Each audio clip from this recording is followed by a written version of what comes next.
Woo wee woo woo. Do some vocal warm-ups. Oh, whoa. Okay, I can put that in the video, I guess. Don't put that. What's up, guys? We're coming at you today with an awesome introductory to keto series. This is video 1. The ultimate guide to keto for beginners. And it's not just a generic Google, how do you start a keto diet? Let's put that in a video. This is actually our Personal take on how we would restart a keto diet if we had to. And we've learned a lot over the past few years of doing a keto diet. So I think there's some valuable stuff in here, maybe contradictory to the popular opinion that you'll read on the internet, or, you know, a little bit of a different take. We have a food blog, ketoconnect.net, you can check out with just recipes for a keto diet. Basically everything on our website is keto related. So check that out. Well, we got a YouTube channel and a podcast. Oh yeah, we also have a podcast. And we have a cat. cat. God dang it. Bye, Miley. Oh my God, she's really resilient.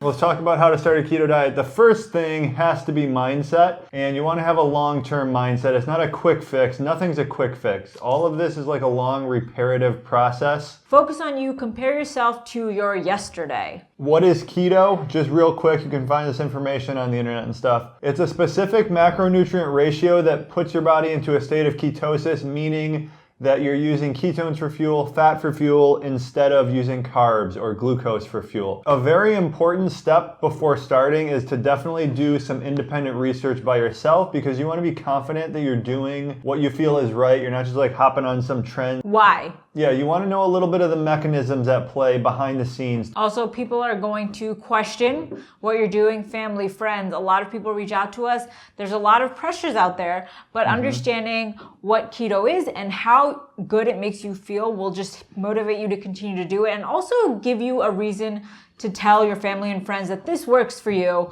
this is what you're doing, and you got to show me some support. Yeah, you got to have some comeback zingers you can throw at them. Don't use the word zingers, though. So here is the part about what you should be eating, basically. And this is the way we think you'll be most successful. It's not the only way to do it. I think a good first step would be putting your numbers, your body weight, your height, body fat percentage, into a macro calculator. We have one on our site. I will link that below. Just run your numbers through there, see what it comes up with, write those numbers down, your fat, protein, carbs, just to have as a reference point. You don't have to do this from day one, but you want to have a little bit of a reference point to kind of know what you're shooting for. Once you do that, I would say you want to start by just counting carbs. So if there's one thing that gets you the highest percentage of results, is just counting the carbs. That's the big thing. Keeping carbs low, and you'll be surprised when you start counting how much carbs is in how many things. Right. So, you want to stay under 20 net carbs. Net carbs is total carbs minus fiber. Basically, any number under 20 on the day will get your body into a state of ketosis. That's the goal. So read labels. You might have to look some stuff up online if it doesn't have a package. And most of the foods you're eating should not have packages. So look them up online, look them up on Google. There's a USDA website, and there's MyFitnessPal is what we generally use. When you're looking through MyFitnessPal, you know, maybe double check to make sure it's accurate, because it's just user inputted data. Definitely. Keep the carbs under 20 net grams. That is the biggest first step. So this is termed lazy keto. You're just counting carbs. You're not really tracking calories. You're not tracking protein. You're not tracking fat. Right. And to start, we also recommend not to track calories at all whatsoever. Eat until you're full, as long as they're keto foods and you're keeping your carbs low. And the reason we suggest this starting out is because it makes it a lot more sustainable and easy to stick to long term as you're transitioning into a fat adapted state. Once you're fat adapted, things become a lot easier, and you can incorporate a lot of those crazy things you see out there like fasting, tracking. And this is not medical advice. We're not doing any recommendations. We're just YouTube people. So our personal opinion is the lower the carbs, the better to a degree. And the better we felt. So you can do 0 carbs. You don't have to have any carbs whatsoever. Right. We did 20 net carbs for a while. Probably we're not feeling our most optimal. So 20 net carbs for us was like 40 total carbs, maybe 20 grams of fiber, which gets you down to about 20 net carbs. I would recommend just going lower if you can. So that means kind of like removing some of the bulk of vegetables. Like if you're having like a few cups of broccoli a day, like a huge salad. Big salads. I would say cut down on that. This is just our opinions based on doing it for a couple of years. Lower carbs, the better. If you can start at like 5 total carbs a day, that would be my recommendation. But I'm not a doctor. Under 20 total carbs, under 10 total carbs, go low as opposed to erring on the side of going high. That's what we would do. Okay, so what types of foods you're going to be eating on keto? Mainly the bulk of your diet, the top of the food pyramid, fatty cuts of meat. What kinds? I like to have steaks, ground beef, like some sausages and stuff, chicken thighs. So like 80-20 ground beef, ribeyes, skin on chicken thighs. Yeah, you want to be getting some good animal fat in Yeah. there. Second tier in the food group is probably just added fats, like butter, Coconut oils. oils. Yeah, things like that. Ghee. MCT oil if you want to go that route. Not mandatory. Then you're looking at some vegetables, leafy green vegetables, cruciferous vegetables, broccoli, cauliflower, Spinach. salads, Avocados. asparagus, things like that. That's honestly like it.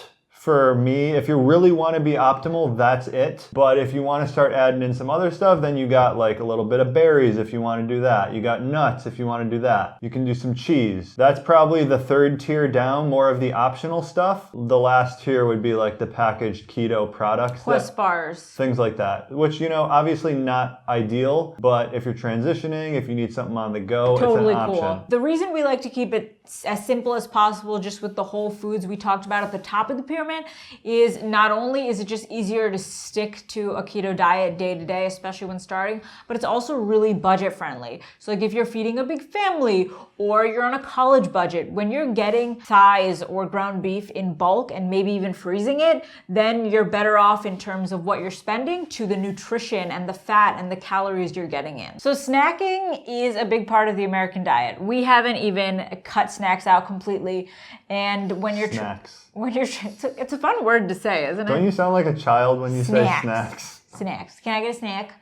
So when you're transitioning into a keto diet, maybe you're coming from a high snack diet, maybe you sit at a desk and you have nuts in your drawer, you have whatever in your drawer. The American workplace is powered by snacks. Exactly. It's not going to be easy to just jump from all the snacks to 2 meals, 1 meal, only 3 meals a day. Because a lot of when you're eating is a habit. You might not even be hungry, but if you have your 10 o'clock snack every day, when you start keto, you're still going to want your 10 o'clock snack. Or Netflix when you get home, you're going to want that snack. So there are a ton of great options for snacks. Don't feel like you have to be deprived at all. We like our whole food snacks, so those would be like hard-boiled eggs, avocados, maybe some cheese, some nuts, some jerky. If you want to do fruit, we don't do fruit personally, but if you do, some berries, blackberries, strawberries, blueberries. And then there are also some processed snacks, which are also a good option. Quest bars. Quest bars. There's a few other types of low-carb bars you can try. Keto bars. There's like a whole industry built on making keto snack foods at this point. Yeah. So when starting, and I remember this for me being the case, I was like snacking a lot on keto-friendly foods because you really need it. It's hard to just wean off of snacking right away. I was eating way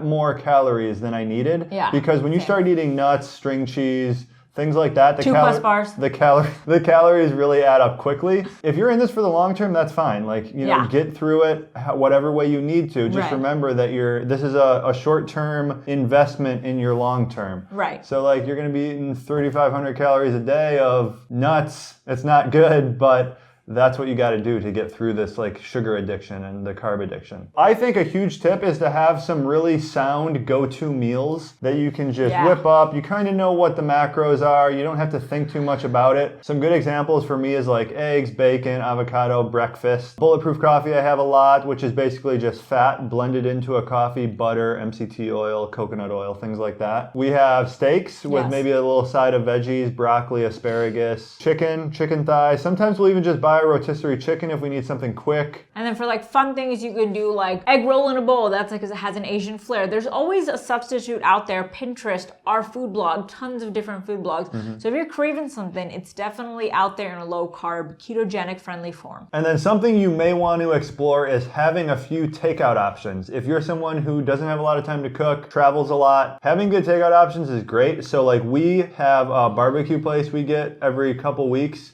that we know is no no sugar added to it and stuff, and it's just we can feel good about getting it. So having a few things like that could be good for you. Like Chipotle is a pretty decent option. Bunless burgers at Wendy's. Yeah, if you just have like a nice burger place around that you can get takeout from. Jimmy John's unwitches. And then a big one we recommend, we actually have a course linked in the description below for meal prepping keto foods. And the reason it's so important is because you can't go to the grocery store for the most part and just buy something off the shelf that is ready to be eaten when you take it home. Like if you're on a standard American diet, you know, potato chips, Oreos, there's all these things, even like Nutri-Grain bars, they're just ready. You open a package and you eat it. That doesn't exist as much on a keto diet, so it's nice to have an actual sound meal ready in the fridge that you can just microwave, heat in the oven. So we meal prep a lot. It also frees up a lot of time to do other things, spend time with your family, read a book. So then when you're starting, you're gonna have times where you wanna cheat and you wanna drink alcohol. Our opinion, obviously, don't do it if at all possible, especially cheating with carbs. That's the worst thing you can do. It really sets you back because your body, for however long you've been alive, has been running off of carbs, glucose, right?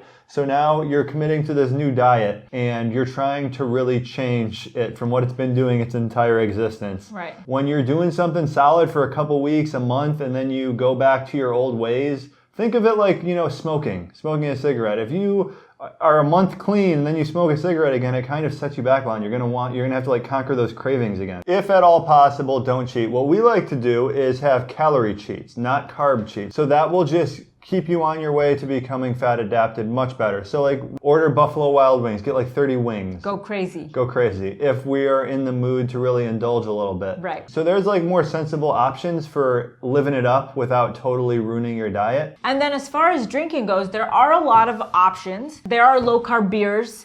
There's wines that you can get, and then liquor is probably your best option. One thing to note that is really important though is since you are not ingesting all those carbs, you get drunk a lot faster. So make sure you hydrate between drinks. We'll always like have a drink and then a glass of water and then another drink. And no one listens to this because I remember when I started, I was like, that's people just say stuff. I'm a heavyweight.